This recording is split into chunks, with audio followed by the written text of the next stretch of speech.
दुसऱ्या श्रावणी सोमवारनिमित्त गोदा तीरावर गंगा गोदावरी महाआरती भक्तिमय वातावरणात संपन्न। संजीवनी युवा प्रतिष्ठानच्या वतीने आयोजित गंगा गोदावरी महाआरती भाविकांची उच्चांकी उपस्थिती। दुसऱ्या श्रावण सोमवारनिमित्त कोपरगाव येथील गोदातीरी लहान पूल येथे संजीवनी युवा प्रतिष्ठानच्या वतीने आयोजित करण्यात आलेली गंगा गोदावरी महाआरती भक्तिमय आणि आध्यात्मिक वातावरणात उत्साहात संपन्न झाली। आमदार युवा नेते विवेक भैया कोल्हे यांच्या संकल्पनेतून दरवर्षी आयोजित होणाऱ्या या धार्मिक सोहळ्याला शिवभक्तांसह नागरिकांचा उत्स्फूर्त प्रतिसाद लाभला। संत जनार्दन स्वामी आश्रमाचे मठाधिपती परमपूज्य रमेश गिरीजी महाराज, शारदानंद गिरीजी माताजी, आमदार विवेक कोल्हे, प्रकाशजी चित्ते यांच्या उपस्थितीत पवित्र गोदामाईची विधिवत महाआरती करण्यात आली। यावेळी कोपरगावसह संपूर्ण परिसरातील नागरिकांच्या सुख समृद्धी, उत्तम आरोग्य, समाधान आणि सर्वांगीण कल्याणासाठी प्रार्थना करण्यात आली। संत महंतांचे सानिध्य, गोदामाईच्या आरतीचा भक्तिमय सोहळा, शिवभक्तांची श्रद्धा आणि भाविकांचा उत्स्फूर्त सहभाग यामुळे संपूर्ण गोदातीरी भक्ती, श्रद्धा आणि आध्यात्मिक ऊर्जेने भारावून गेले। श्रावण महिन्याच्या पवित्र प्रारंभाला गोदामाईच्या साक्षीने झालेल्या महाआरतीने धार्मिक आणि सांस्कृतिक वातावरणाला विशेष उंची प्राप्त झाली। या कार्यक्रमाच्या यशस्वी आयोजनासाठी संजीवनी युवा प्रतिष्ठानचे युवा सेवक आणि स्वयंसेवकांनी विशेष परिश्रम घेतले। महाआरतीसाठी शिवभक्त, नागरिक, माजी नगरसेवक, पदाधिकारी, विविध पक्षांचे नेते, कार्यकर्ते, युवा सेवक तसेच विविध क्षेत्रातील मान्यवर मोठ्या संख्येने उपस्थित होते। श्रद्धा, सेवा आणि सामाजिक एकात्मतेचा संदेश देणारा हा सोहळा उपस्थितांच्या मनात आध्यात्मिक आनंदाची अनुभूती देणारा ठरला। कोपरगाव एक्सप्रेस न्यूज साठी सुनील ससाने, कोपरगाव। त्र्यंबकेश्वरवरून राजमहेंद्री पर्यंत तिचा प्रवास आहे। 1456 किलोमीटरचा किंवा 65 किलोमीटरचा प्रवास आहे। गंगा मैयाला आपल्या परिसरामध्ये अनेक नद्या महानद्या येऊन मिळालेल्या आहे। अर्थात प्रवरा नदी ही येऊन मिळाली, वरही, कादवा, दारणा अशा अनेक नद्या मिळाल्या तरी गंगेचं नाव इथपर्यंत गंगाच आहे। दारणा मिळाली तरी पुढे गंगा आहे, कादवा मिळाली तरी पुढे गंगाच आहे आणि पुढे पैठणच्या अनेक काही अंतरावर प्रवरा आणि मुला मिळाली तरीही पुढे खाली ही गंगा आणि तिचंच नाव राहिलं आहे। पुढे तेलंगणातून तिचा काही प्रवास आहे, छत्तीसगड मधून काही प्रवास आहे, आंध्र प्रदेश मधून प्रवास आहे, तरी शेवटपर्यंत अनेक नद्या महानद्या जरी येऊन मिळाल्या तरी ते शेवटपर्यंतच गंगाच नाव आहे। आणि ही अशी गंगा गोदावरी पश्चिम बंगालच्या उपसागराला जाऊन मिळाली। तिथपर्यंत तिचं त्र्यंबकेश्वर ते समुद्राला मिळेपर्यंत गंगाच नाव राहिलं। हे एक मोठं वैशिष्ट्य आहे। त्याचप्रमाणे हा गंगा गोदावरीचा दोन्हीही बाजूनी ह्या गंगामयाने जो शेतीचा जो परिसर आहे सुजलम सुफलम केला आहे। गेल्या अनेक 5 वर्षापूर्वी तर गंगेचंच पाणी सर्व कोपरगाव वाशी यांना नळाची याची त्याची काही बहुतेक व्यवस्था नसेल, याच ठिकाणी हंड्याने पाणी वाहत्या गंगामयाचं पाणी घेऊन स्वयंपाक पाणी धुणं त्याच्यावरच होत असेल। म्हणून गंगामयाने हा दोन्हीही तीराचा जो परिसर सुजलम सुफलम केला आहे, म्हणून तर तिची आरती आहे। आपण काही उतरायही झालो पाहिजे म्हणून हा संदेश आणि संकेत युवा प्रतिष्ठानच्या माध्यमातून आपल्याला सर्वांना या गोष्टी ज्ञात झाल्या आहे।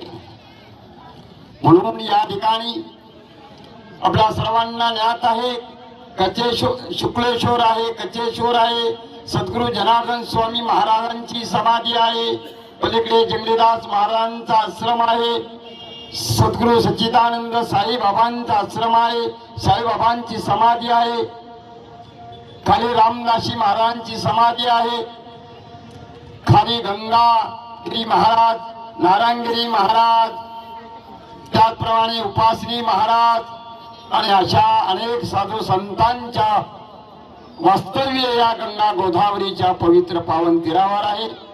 म्हणून या मंडळाने ही गंगा आरती नमामि गंगे तव पाद पंकजम आणि अशी ही एक उत्तर प्रदेश मध्ये ती जी गंगा आहे तिला भागीरथी गंगा म्हणतात. एका राजाने तपश्चर्या करून 4/4 पिढीत ती गंगा आलेली आहे आणि ही एका ऋषीने आणलेली ही गौतमी गंगा, गंगा गोदावरी आणि असा हा या ठिकाणी महाआरती गंगेचा आरतीचा सोहळा कोपरगाव वासियांना हा आपल्याला या ठिकाणी अनुभवायला मिळत आहे. म्हणून या संजीवनी या प्रतिष्ठानच्या माध्यमातून सामाजिक काम तर होतच, एक राखी जवानांना विवेक भैया फुले यांनी जम्मू काश्मीर आणि तिकडे ती पाठवलेली आहे जवानांकरता. आपल्या देशाची जी काही जे संरक्षण करतात मिलिटरी त्यांच्याकरता कोपरगाव ते जम्मू काश्मीर मागच्याही वेळेस आणि ह्याही वेळेस जवानांकरता राखी पाठवण्याचं काम विवेक भैया कोले यांच्या माध्यमातून होत आहे. त्याचप्रमाणे सामाजिक कामामध्ये सामुदायिक विवाह सोहळा, सामुदायिक आरती आणि हा उत्सव आपला सर्व पाहायला मिळत आहे. आणि गंगेचा आपण काहीतरी उतराई व्हावा म्हणून हा उत्सव महोत्सव, त्या उत्सव महोत्सवाचं नाव आहे गंगा आरती. म्हणून या ठिकाणी प्रतिष्ठानला धन्यवाद देतो. तुमच्या गोदावरी माता की हर हर ओम नमः पार्वते पते हर हर हर हर. खऱ्या अर्थाने गंगा गोदावरी आरती महाआरती परमपूज्य रमेशगिरी बाबाजींच्या मार्गदर्शनाखाली गेल्या 4 वर्षापूर्वी आपण ही संकल्पना बाबाजींनी मांडली की काशी सारख्या ठिकाणी ती उत्तरेची गंगा जरी असली तरी दक्षिणेची गंगा म्हणून गोदावरीला आपण संबोधित करतो. जवळपास 1500 किलोमीटरचा प्रवास ही गोदावरी त्र्यंबक ते आंध्र प्रदेश अशी करती. त्याच्यामुळं ह्या गोदावरीचं महत्व अनन्यसाधारण आपल्या पूर्व काळापासून चाललेला आहे. त्याचं महत्व देखील आत्ताच परमपूज्य बाबाजींनी या ठिकाणी सांगितलं की आपल्या कोपरगाव मध्येच अनेक धार्मिक स्थळं ह्या गोदावरीच्या तीरी वसलेल्या आहेत आणि म्हणून त्या अनुषंगाने आपलं हे महत्व ओळखून आपण ही गंगा गोदावरी आरती गेल्या 4 वर्षापासून घेतोय. खरं तर त्याला उत्स्फूर्त प्रतिसाद आमच्या सगळ्याच कोपरगावकरांनी दिल्या, विशेषतः